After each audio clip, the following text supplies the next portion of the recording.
U.S. Department of the Interior, Bureau of Land Management, Alaska Fire Service, Galena Zone Headquarters, Royce Wilbur, Dispatcher. Galena Station, we're very remote, so we're dependent on aircraft and boats and barge system to move all of our gear. On a river, boxes float on a pallet. We have one of the best dining halls in the nation for food, and we live in an old Air Force barracks. Logistically, living in rural, remote Western Alaska, life can be tough because you're away from the amenities that you normally have when you're on the road system. Text, Kiana Corda, Galena Fire Station, Chow Hall. You know, there's a couple times we were like low on food and we gotta wait for the next order to come in, and we have limited resources. You know, we have 2 ovens and not a lot of space, but I think it's great how the staff here makes it work. We're all doing our own thing and we're all helping each other at the same time, and I think working in a remote space kind of makes you closer to everybody there, and so we're kind of becoming a family here, and it's been really great. A buffet becomes a feast. Text, Kiana Corda, Adriana Hivetsi, and Sharon Knoller, Galena Fire Station, Chow Hall. The 3 ladies work in the kitchen, putting eggs in containers, chopping onions, making nutritious beverages in a blender. Supplies are stocked and stored in the warehouse. Text, K. Hawk, Logistics Management Specialist, Galena Fire Management Zone. $1 million worth of inventory here. All that comes in by barge or aircraft. Then we supply all the basic infrastructure that's here, and that includes ordering for beyond the warehouse needs for the kitchen, barracks, maintenance, everything that's here. Transportation needs, whatever it may be.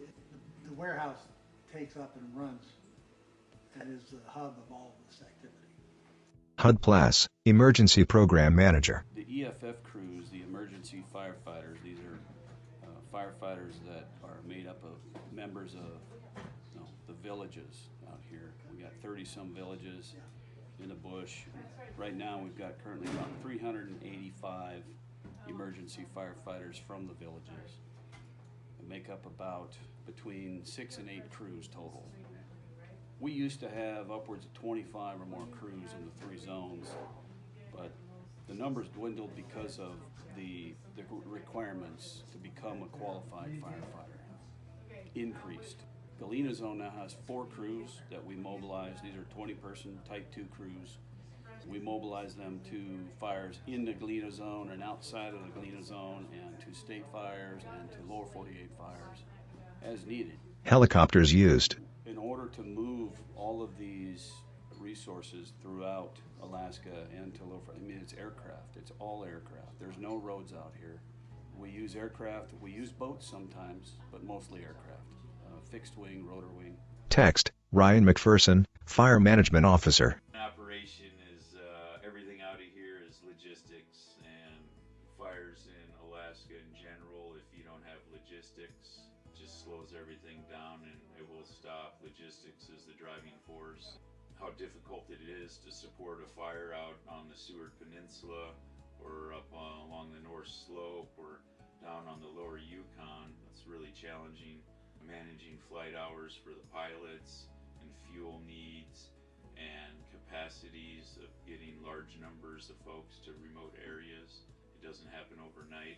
For instance, if I have a fire in the lower Yukon or out on the Seward Peninsula and I need to mobilize a crew from Fairbanks, or local hotshot crews for instance, if I put the call in at 1400 in the afternoon, I have to prepare my plans and mission for basically 24 hours. I mean, it takes 24 hours for a crew from Fairbanks to boots on the ground on the fire in the remote western parts of the zone.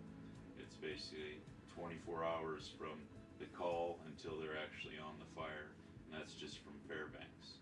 And then if there's no available resources in Fairbanks, have to consider elsewhere in the state or the lower 48, which bare minimum's 3 days, and you just can't make things happen in a moment's notice. And that's the driving force of this place, is This is our hub for Western Alaska. It takes a long time just to get people into Galena. It takes even longer time to get them from Galena out to the remote parts of the zone. From an aircraft are seen billowing clouds of white smoke rising from the land below. Text: Thank you to everyone working behind the scenes in the Alaska Fire Service Galena Zone. Video production: Jennifer Mice-Livy, BLM Idaho. Jennifer Smith, NIFC Samantha Storms, BLM California.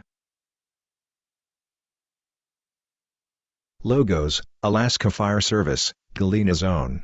U.S. Department of the Interior, Bureau of Land Management. Alaska Fire Service.